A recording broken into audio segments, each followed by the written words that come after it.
Cerita diawali dengan dua sahabat yang sedang melakukan pekerjaan rutinitas setiap hari yang selalu mereka lakukan. Pria bertubuh kekar, tokoh utama film ini bernama Dong Chul dan sohibnya bernama Chun Sik. Setelah menyelesaikan pekerjaannya, yaitu mengirim hasil laut ke pasar-pasar, mereka tak sengaja melihat seseorang karyawan di perusahaan yang sama tengah dimarahi oleh wakil bos karena telah melakukan kesalahan. Chun Sik mengumpat wakil bos karena perilakunya semena-mena terhadap bawahannya. Diketahui juga sang wakil bos suka menunda-nunda gaji karyawan-karyawan dan Dong Chul menjadi salah satunya. Bahkan sudah 2 bulan ini Dong Chul belum menerima upah dari kerja kerasnya. Karena Dong Chul memiliki pribadi yang sabar dan baik hati, dia tetap optimis dan percaya uangnya pasti akan segera dia dapatkan. Sikap yang berbanding terbalik dengan Chun Sik sahabatnya, di mana dia selalu merosting wakil bos. 됐습니다. 예, 지금 바로 갈게요. 아, 예. 왜 또 어디 가는데? 단디 듣고 왔지요? 어째 사업 설명은 Sore itu, sepulang kerja di pelabuhan, Dong Chul dan sahabatnya bertemu dengan Tuan Park, seseorang yang sudah lama Dong Chul kenal. Dalam obrolan itu, Tuan Park mengenalkan mereka pada seorang ship owner kenalannya dan mengajak Dong Chul serta Chun Sik untuk berinvestasi. Menurut Tuan Park, temannya ini dapat dipercaya dan dia juga ahli dalam pemasaran internasional di Korea. Lantas Dong Chul pun bertanya barang apa yang akan mereka investasikan. 와, 이거 진짜 크네요, 이거는. 이야. 와. 아유, 네, 진짜 오리지널 아유야. 이런 게 하는 겁니다. Ternyata mereka akan menginvestasikan kepiting besar Alaska atau bahasa kerennya king crab. Untuk mempermudahkannya, saya akan menyebutnya kepiting raja. Dong Chul hanya perlu menunggu waktu selama 2 atau 3 bulan sampai kapal yang membawa ribuan kepiting raja tersebut tiba. Tuan Park meyakinkan Dong Chul dengan berinvestasi kepiting raja ini, Dong Chul dan Chun Sik bisa mengubah nasibnya, serta Dong Chul juga akan menjadi kaya raya. Hanya dengan dijanjikan keuntungan yang sangat besar oleh Tuan Park, tanpa pikir panjang Dong Chul pun memberikan uangnya untuk berinvestasi. Namun Chun Sik mencegah Dong Chul untuk memberikan uang tersebut karena Chun Sik belum percaya dan curiga Dong Chul akan kena tipu untuk yang kesekian kalinya. Tetapi dengan jiwa optimisnya, Dong Chul meyakinkan Chun Sik bahwa kali ini mereka pasti akan berhasil, lalu memberikan uangnya pada ship owner. 밥 못 먹었지? 아니야. 오빠 나 오늘 진짜 밥도 제대로 나 점심에도 김밥 먹었어. 이 김밥. Dalam perjalanan pulang bersama Jisoo, istrinya, Dong Chul menceritakan tentang investasi kepiting raja yang menguntungkan, membuat Jisoo yang sedang melahap makanannya agak kesal dan mengatakan kepada Dong Chul untuk tidak membuat masalah lagi. Jisoo juga meminta Dong Chul untuk berhenti melakukan investasi tidak pasti yang ujung-ujungnya gagal dan merugi. Namun Dong Chul ngeyel malah mendapat manusia terkuat di bumi. Dong Chul terus meyakinkan Jisoo bahwa itu adalah investasi yang menjanjikan. Karena kesal perkataannya tidak dihiraukan oleh suaminya, Jisoo pun menjewer telinga Dong Chul seperti seorang ibu yang memarahi anaknya. Bahkan seorang monster ganas pun tidak akan ada harga diri jika di depan istrinya sendiri. Kemudian scene beralih ke apartemen di lantai 7. Terlihat seseorang yang berpakaian rapih tengah memaksa masuk ke dalam hunian seseorang. Pemilik apartemen tersebut adalah bapak-bapak tua paruh baya. Si bapak dicekoki miras oleh anak buah dari Kitai. Dia adalah pemimpin dari orang-orang berpakaian rapi tersebut. Mereka memerah si bapak karena diketahui si bapak tidak bisa membayar hutang-hutangnya pada Kitai. Demi mendapatkan uangnya kembali, Kitai akan melakukan apapun. Bahkan Kitai sengaja membuat si bapak mabuk, lalu menyuruhnya untuk menjatuhkan diri di kamar mandi atau dari atas gedung agar seolah-olah kematian si bapak karena kecelakaan atau bundar. Dengan begitu, Kitai akan mendapatkan uang asuransi kematian dari si bapak. Namun karena si bapak tahu orang yang melakukan bundar di akhirat akan diamuk masa oleh malaikat, jelas saja si bapak tidak mau melakukan hal konyol tersebut. Kemudian kita yang mengatakan akan membantu si bapak dan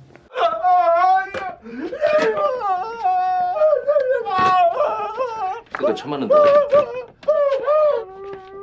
beruntungnya saat itu si bapak berhasil flicker menghindari geprekan Kitai. Tak lama kemudian seorang gadis muda yang adalah anak si bapak tiba-tiba masuk dan terkejut melihat kediamannya sudah dipenuhi banyak orang yang tidak dia kenali. Kitai yang melihat si anak tiba-tiba merubah sikapnya menjadi 180 derajat kepada si bapak. Kitai menjadi baik dan mengatakan hutang-hutang si bapak lunas karena dia beruntung dia memiliki anak yang cantik. Tapi tiba-tiba Kitai melukai pergelangan tangan si bapak dan membawa membawa anak gadisnya. Si bapak tidak bisa melakukan apa-apa karena jika si bapak melepaskan tangannya yang terluka, maka si bapak pun juga akan tewas karena kehabisan banyak darah. 야, 너 근데 앞에 안 보냐? 예? 야, 담배 하나 좀 봐봐. Kembali pada Dongsul saat mobilnya berhenti di lampu merah, tiba-tiba mobilnya ditabrak dari arah belakang oleh mobil lain. Dongsul pun keluar dari mobil menghampiri mobil yang menabraknya. Dengan rendah hati dan sopan santun, Dongsul meminta pertanggungjawaban atas kecelakaan tersebut. Rupanya mobil yang menabrak adalah milik kita yang saat itu telah menculik seorang wanita dalam keadaan sudah tidak sadarkan diri. Supir kita memberikan uang sebagai ganti rugi kerusakan mobil yang ditabraknya, tetapi Dongsul ingin si supir turun terlebih dahulu untuk melihat kerusakan mobil. Bukannya turun dari mobil, dengan arogan si supir malah melemparkan uangnya pada Dongsul. Jisoo yang melihat suaminya direndahkan di depan matanya sendiri pun keluar dari mobil menghampiri si supir dan marah-marah karena telah merendahkan suaminya dengan uang yang tidak seberapa itu. Jisoo juga marah kepada Dongsul karena memungut uang yang jatuh ke jalan. Kemudian Jisoo meminta suaminya untuk segera menelpon polisi saja. Kita yang mendengar hal itu takut kejahatannya akan diketahui oleh polisi pun bergegas keluar dari mobil menghajar supirnya lalu meminta maaf langsung agar permasalahan tidak menjadi berkepanjangan. 죄송합니다. 많이 나신 모양인데. 예쁘신 사모님께서 제가 대신 사과드리겠습니다. Di sini kita bisa melihat tatapan jahat dari kita pada Dongsul dan istrinya, dan inilah Unstoppable.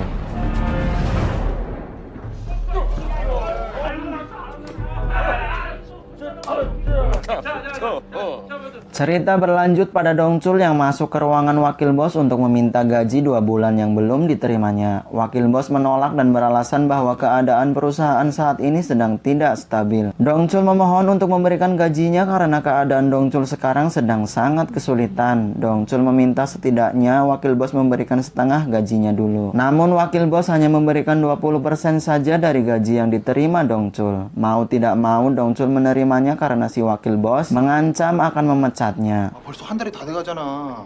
형. 도대체 뭐냐 와서니 무슨 뭐 동네 버스도. 나도 돈 필요해서 그래. 좀만 있어봐. 연락 올 거야.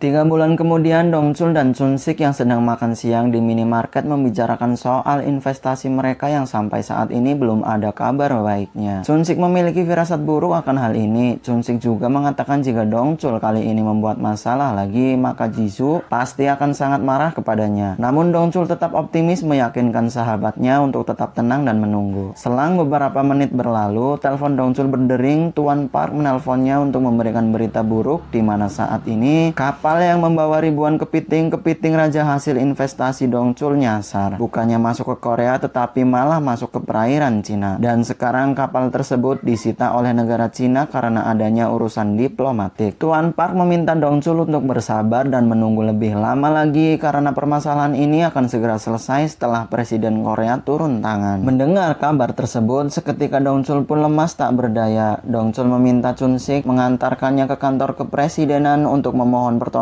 membebaskan kapal tersebut. Mendengar hal itu, Chun-sik pun marah dan meninggalkan Dongsul sendiri. 대충 알아보셨는지 모르겠지만 현금 보증 문제가 아직 해결이 안 되셔. 이게 본격적으로 압류가 진행이 되면 Beralih pada Jisoo yang ingin mencairkan uang jaminannya untuk mencukupi kebutuhan bulanan, tapi sayangnya uang tersebut tidak bisa dicairkan karena Dongsul, suaminya, belum membayar denda akibat permasalahannya dulu. Petugas mengatakan jalan satu-satunya agar uang itu bisa cair adalah Jisoo harus bercerai dengan Dongsul, memberikan keputusan sulit untuk Jisoo saat ini. Saat Jisoo keluar dari gedung, terlihat di seberang jalan seorang pria asing mengawasi Jisoo dari dalam mobil. Di malam harinya, Dongsul memberikan kejutan ulang tahun pada Jisoo dengan mengajaknya dinner di restoran mewah. Jisoo menanyakan bagaimana mereka akan membayar di tempat mewah seperti ini. Dongsul mengatakan Jisoo tidak usah khawatir karena Dongsul sudah menyelesaikannya. Untuk sementara waktu, Jisoo terlihat sangat bahagia dengan effort suaminya hingga 비쌀 텐데, 그지?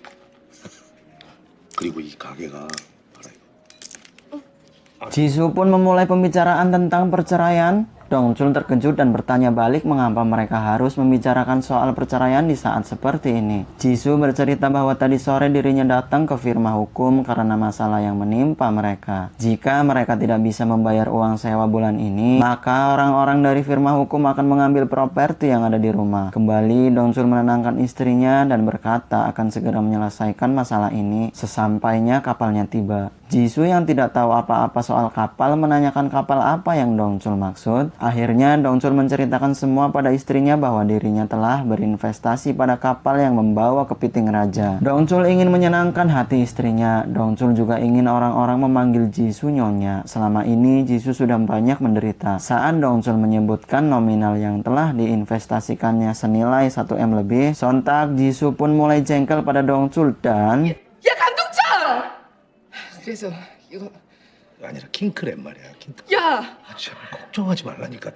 untuk mencairkan suasana kembali, Dongchul meminta Jisoo menunggunya sebentar karena dia akan mengambil hadiah kejutan untuk Jisoo. Namun saat Dongchul kembali dari mengambil hadiahnya, Jisoo sudah pergi dari sana. Tapi tak lama kemudian Jisoo memberikan pesan bahwa saat ini dirinya sedang berada di taksi untuk pulang. Singkat cerita, sesampainya di apartemen, Jisoo duduk untuk menenangkan pikirannya. Dia tak sengaja melihat kertas janji pernikahannya dengan Dongchul. Hal itu membuat Jisoo mengingatkannya kembali tentang Dongchul suaminya. Kemudian Jisoo memberikan pesan kepada Dongchul untuk segera pulang dengan emot love. Dongchul yang mendapatkan pesan romantis dari istrinya pun bergegas untuk segera pulang. Kembali pada Jisoo, suara bel pun berbunyi. Jisoo yang akan membuka pintu mengecek keluar terlebih dahulu untuk memastikan di luar benar-benar suaminya. Tapi terlihat bukan Dongchul yang ada di depan pintu menekan bel, melainkan orang yang tak dikenal. Orang-orang tersebut memaksa masuk ke dalam membuat Jisoo berlari ke kamar lalu berusaha memberikan pesan kepada suaminya. Namun Jisoo belum sempat memberi pesan kepada Dongchul, orang-orang asing memecahkan kaca dan menangkap Jisoo lalu membiusnya. Rupanya itu adalah ulah dari Kitai dan komplotannya. Di sisi lain, Dongchul perjalanan terhambat oleh orang yang sedang memindahkan properti menghalangi jalan, membuatnya terlambat sampai ke rumah. Singkat cerita, sesampainya di rumahnya, Dongchul mencari keberadaan sang istri hingga dirinya melihat keadaan kamarnya sudah dalam keadaan berantakan.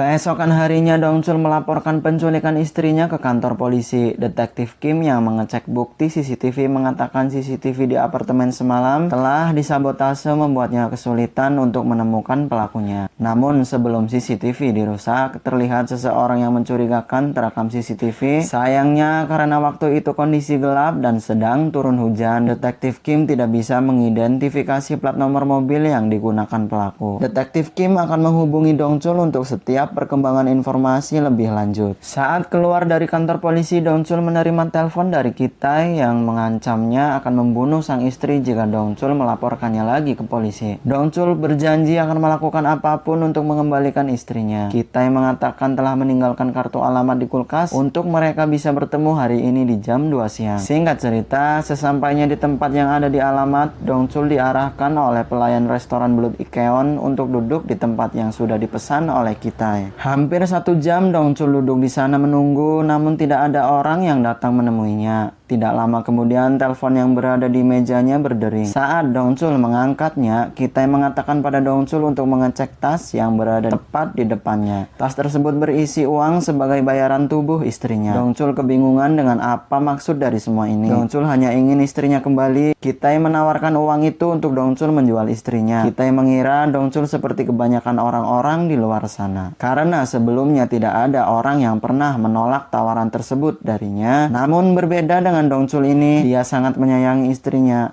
눈 한번 질끈 감으면 야 질끈은 착한 척 정의로운 척 아주 Dongchul mengira Kitai ada di sekitaran tempat tersebut karena Kitai bisa mengetahui Dongchul tidak sendirian datang ke sana. Dengan dibantu Chun-sik yang berada di mobil, mereka pun mengejar orang yang dicurigai sebagai Kitai dan 준식아!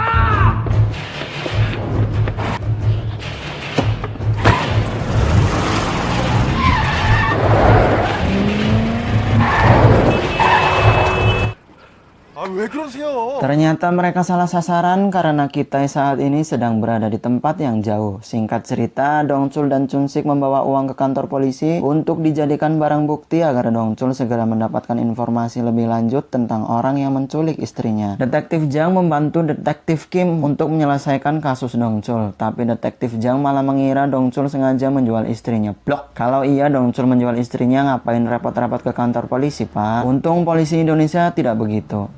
Dongchul pun menjelaskan uang tersebut ia terima setelah istrinya diculik. Tapi Detektif Jang malah akan menyimpan uang tersebut dengan beralasan untuk identifikasi lebih lanjut. Hal itu perlu dilakukan untuk mengidentifikasi sidik jari si pelaku. Ya mau tidak mau akhirnya Dongchul pasrah dan berharap semoga saja uangnya tidak digelapkan oleh para polisi. Dongchul kembali memohon untuk para polisi bekerja lebih keras lagi agar istrinya cepat ditemukan. Karena sudah 2 hari ini semenjak istrinya menghilang, Dongchul juga tidak bisa mendapatkan jatah. Detektif Jang hanya mengatakan dirinya akan menghubungi Dongchul jika nanti mendapatkan informasi lebih lanjut. Lalu Detektif Jang berpura-pura menelpon sembari pergi meninggalkan Dongchul begitu saja. Saat Dongchul akan meninggalkan kantor polisi, dia melihat selebaran kertas orang hilang di papan informasi dan kebanyakan korban tersebut adalah seorang wanita. Singkat cerita, di malam harinya Chunsik menyarankan Dongchul untuk meminta bantuan pada Mr. Kom, seorang ahli dalam mencari informasi dan penyamaran. Namun Mr. Kom mau membantu mereka tidak secara cuma-cuma.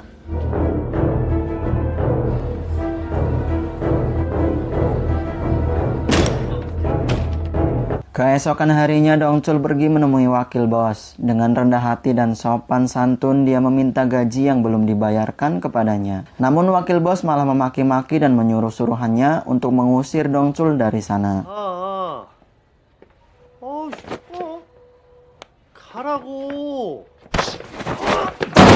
Dongchul sudah di batas kesabarannya. Seakan seperti orang yang berbeda, Dongchul membuat kenok semua anak buah wakil bos dengan sangat mudah. Menyala Bang Dongchul. Itulah akibat membuat masalah dengan orang yang terlihat baik dan pendiam. Sekali mereka marah, rata langsung kalian bos. 야, 미안하다. 너무 오래 가면 만날 수 있어요?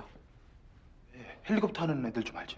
Singkat cerita, bersama sahabatnya, Dongchul menemui Mr. Kom di kediamannya. Saat Dongchul menjelaskan permasalahan yang ingin Mr. Kom tangani, Mr. Kom menyimpulkan sesuatu yang tidak mungkin dan aneh, membuat Dongchul jengkel dan tidak percaya padanya. Namun Chunsik meyakinkan Dongchul bahwa dia orang yang terbaik dalam mencari informasi. Mr. Kom juga memiliki banyak pengetahuan tentang jaringan usaha gelap. Dongchul menuruti kemauan sahabatnya dan memberikan tenggat waktu 2 hari untuk Mr. Kom menemukan istrinya. Untuk membantu sahabatnya, Chunsik akan membagi 5% hasil bisnis investasi kepiting rajanya pada Mr. Kom. Singkatnya, mereka berhasil mendapatkan plat nomor mobil orang yang membawakan tas berisi uang. Dan saat Mr. Kom mencari informasi plat nomor tersebut, dia mendapatkan satu nama, yaitu Choi Man-sik. 오케이, 알았어. 금방 갈게. 최만식. Singkat cerita, mereka mendatangi kediaman Choi Man-sik dan ternyata Choi Man-sik bukanlah komplotan Kitai, melainkan dia memiliki banyak hutang pada Kitai dan terpaksa melakukan hal tersebut demi uang. Namun Choi Man-sik tidak tahu informasi apapun tentang Kitai. Dongchul menanyakan di mana Choi Man-sik menjual mobil yang digunakan untuk mengirim uang waktu itu.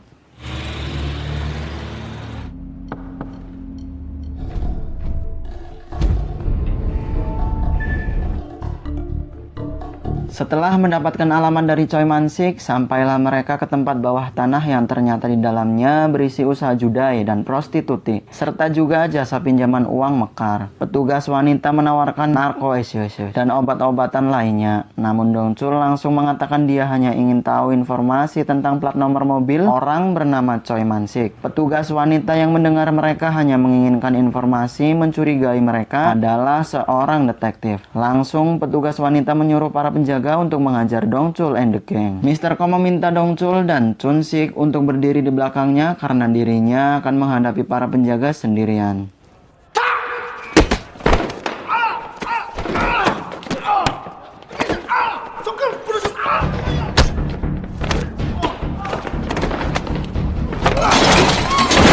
Saat Dongchul turun tangan, mereka dilempar ke sana ke sini seperti Dongchul melempar tahu. Rata kau dek. Karena tidak ada pilihan lain selain memberikan informasi kepada Dongchul, petugas wanita pun kooperatif mengatakan semua yang dia ketahui. Orang yang telah membeli mobil Choi Man-sik adalah orang-orang misterius, di mana salah satu dari mereka menjadi langganan yang selalu memesan obat tidur. Kemudian pekerja wanita memberikan kartu nama orang tersebut pada Dongchul. Chun-sik menceritakan masa lalu kelam Dongchul dulu, di mana Dongchul terkenal dengan pukulannya yang mematikan. Dia bahkan pernah membantai orang-orang yang ada di sebuah hotel. Dan kasus tersebut sampai masuk ke berita TV. Namun dia berubah setelah bertemu dengan Jisoo istrinya. Chun-sik mengatakan orang-orang itu telah salah karena berani macam-macam dengan Dongchul. Mr. Kom yang mendengar cerita tersebut pun mulai mengagumi sosok seorang Dongchul. 빨리 가자.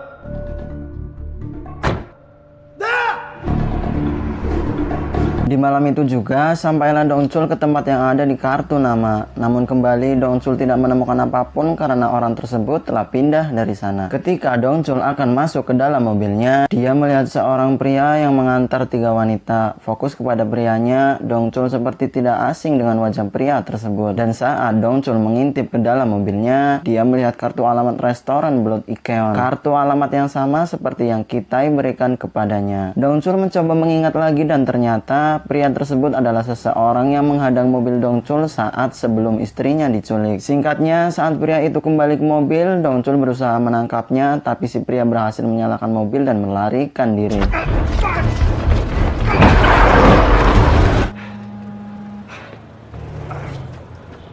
Setelah itu, telepon milik Dongchul berdering dari detektif Kim yang mengabarkan penemuan jasad wanita. Dengan tangan gemetar, lutut lemas, Dongchul melihat foto korban. Betapa leganya Dongchul karena itu bukanlah istrinya. Dari sana, Dongchul juga mendapatkan informasi bahwa korban tersebut bernama Lee Eun-jong. Untuk memudahkannya, saya sebut saja Jong. Mungkin Jong juga adalah korban penculikan karena dia termasuk daftar pencarian orang hilang 2 tahun yang lalu. 이은정.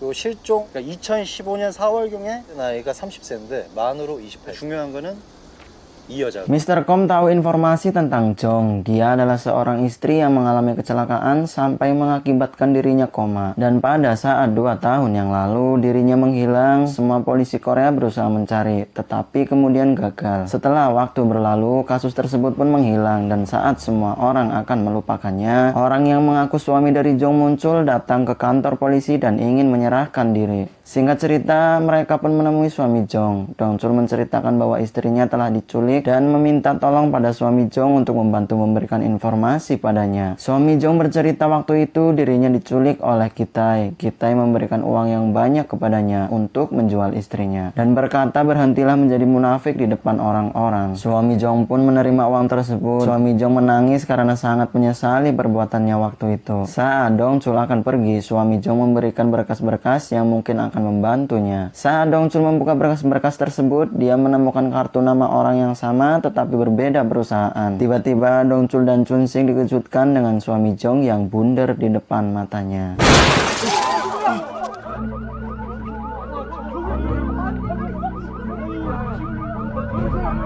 Kini Dongchul telah mendapatkan secercah cahaya untuk segera menemukan istrinya. Sendirian, Dongchul menemui anak buah kita yang bekerja di jasa pinjam uang. Si anak buah tidak menyadari bahwa orang yang ada di hadapannya adalah korban dari bosnya. Dongchul kemudian mengunci pintu ruangan tersebut dan mulai mengintimidasi si anak buah agar membocorkan informasi keberadaan istrinya sekarang. Karena si anak buah tidak mau memberikan informasi apapun, akhirnya Dongchul membawanya ke tempat Mr. Kom. Mr. Kom dan Chun-sik akan memaksa si anak buah untuk buka mulut soal bosnya. Tapi tak lama kemudian, handphone si anak buah berdering menerima telepon dari Kitai. Dia ingin berbicara dengan Dongchul, lalu pembicaraan beralih ke video call. Kitai mengancam Dongchul akan menghabisi istri tercintanya. Kitai mulai mencelup-celupkan kepala istri Dongchul di kolam renang. Untuk menyelamatkan istrinya, Kitai ingin Dongchul membunuh si anak buah dalam waktu kurang dari 1 menit. Jika tidak, maka istri Dongchul lah yang akan mokat karena kehabisan nafas. Kitai berhasil memprovokasi Dongchul yang sekarang mulai menjerat leher si anak buah sekuat tenaga.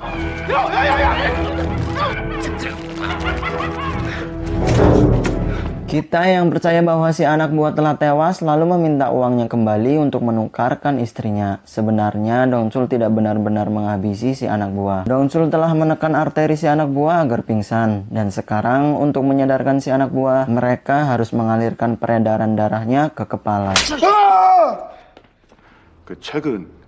Si anak buah mengatakan bahwa para wanita akan mereka paksa menjadi pelacur. Mereka mendapatkan wanita karena sebagian dari mereka gagal membayar pinjaman. Dan beberapa akan mereka culik begitu saja karena memiliki wajah yang cantik. Mereka akan dikirim ke dalam maupun ke luar negeri dengan paspor palsu. Kita tidak memandang manusia sebagai manusia, melainkan hanyalah uang. Bahkan untuk orang sakit pun dia tetap berusaha mendapatkan keuntungan darinya dengan menjual organ dalamnya. Kini mereka harus mendapatkan uang kita kembali yang sekarang berada di kantor polisi. 서울중앙지검에서 나온 이진호 검사거든요. 어떻게 오셨습니까? 이종혁. 다른 게 아니고 Singkat cerita, mereka datang ke kantor polisi untuk mencuri uangnya. Mr. Kom menyamar menjadi jaksa yang akan mengidentifikasi barang bukti. Dan Chun-sik berperan menjadi bawahan dari Mr. Kom. Sementara Dongchul menunggu di mobil dengan perlengkapan walkie-talkie berbentuk pulpen. Lalu Mr. Kom menyemprot pewarna rambut pada Chun-sik untuk menyempurnakan penyamarannya. Untuk sementara waktu, mereka berhasil meyakinkan petugas yang bertanggung jawab menjaga barang bukti. Tapi saat mereka akan pergi membawa tas berisi uangnya, tiba-tiba petugas menghentikan mereka demi ketentuan prosedur. Petugas meminta Mr. Kom dan Chun-sik menunggu sebentar untuk dirinya menelpon penanggung jawab kasus, yaitu Detektif Kim. Detektif Kim pun mengatakan kepada petugas bahwa dirinya belum melaporkan kasus tersebut ke jaksa. Mr. Kom dan Chun-sik mulai panik dan petugas pun mulai curiga pada mereka. Ditambah lagi Detektif Kim akan datang ke sana. Sebelum situasi semakin tidak terkendali, Dongchul berinisiatif mengalihkan perhatian dengan membakar mobil dari Detektif Kim.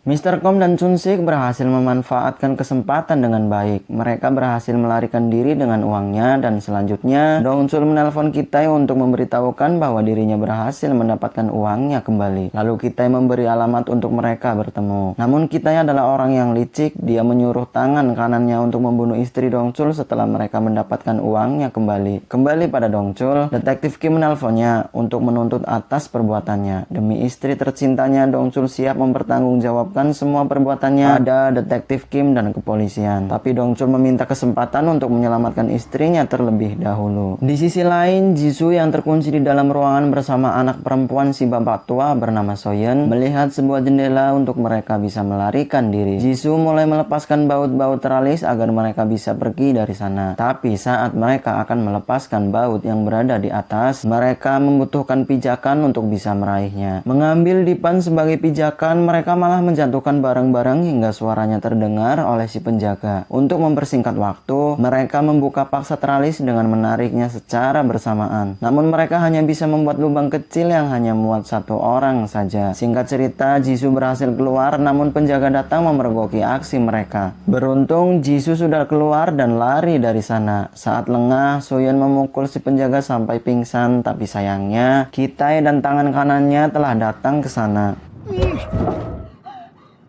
Jisoo berhasil melarikan diri sampai ke jalanan umum dan masuk ke dalam taksi membuat si supir kebingungan. Jisoo meminta tolong kepadanya untuk mengantarkan dirinya ke kantor polisi. Tetapi belum jauh Jisoo pergi dari sana, dia terhambat oleh jalanan yang macet. Beruntung, Jisoo bisa melihat kantor polisi beberapa meter dari sana. Lalu Jisoo memutuskan keluar dari taksi dan berlari menuju ke kantor polisi. Saat Jisoo hampir saja sampai ke kantor polisi, tiba-tiba dia dihadang oleh mobil Kitai dan Jisoo pun tertangkap oleh Kitai.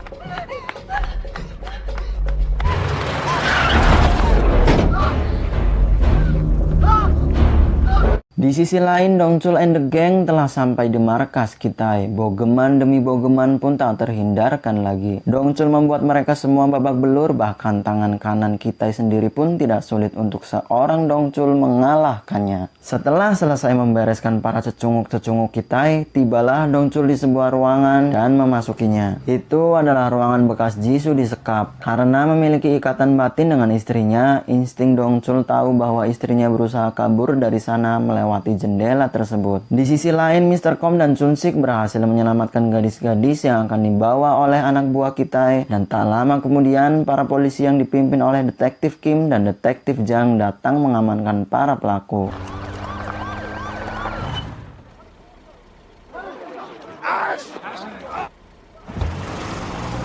Penyamaran Mr. Kom dan Chun Sik sekali lagi berhasil mengelabui polisi. Untuk yang kedua kalinya, polisi ditipu oleh mereka. Lalu Dong Chul dalam perjalanan mencari sang istri, mobilnya tidak bisa lewat di jalan sempit karena berpapasan dengan mobil yang ternyata adalah Kitai yang sedang membawa istrinya. Dan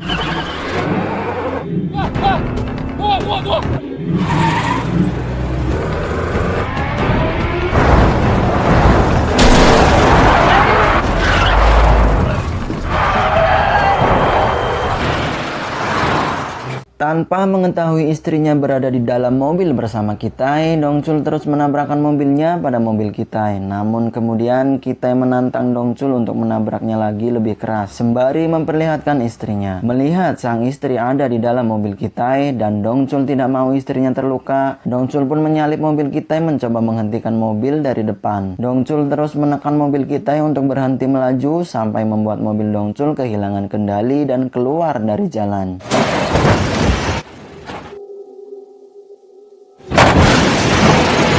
Bukannya kabur, si Kitai ini sok-sokan dengan kapak malah menghampiri Dong Chul mengajaknya untuk adu mekanik. Ya, Kitai hanya seperti bongkahan upil saja bagi seorang Dong Chul.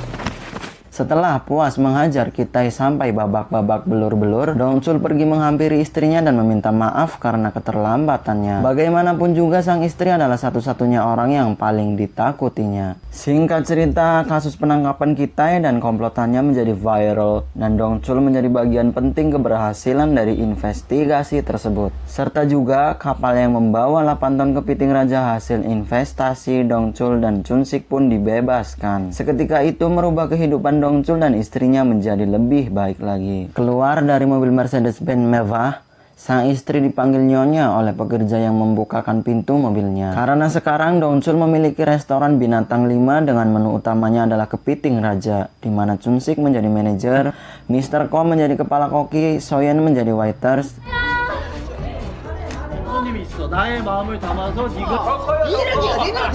Kisah diakhiri dengan Dong Chul dan istrinya yang mukbang kepiting raja dan film pun selesai. Happy ending. Thanks for watching. Like, share, and subscribe. Main yoyo, main kartu. Sampai ketemu di next video. Wassalamualaikum warahmatullahi wabarakatuh.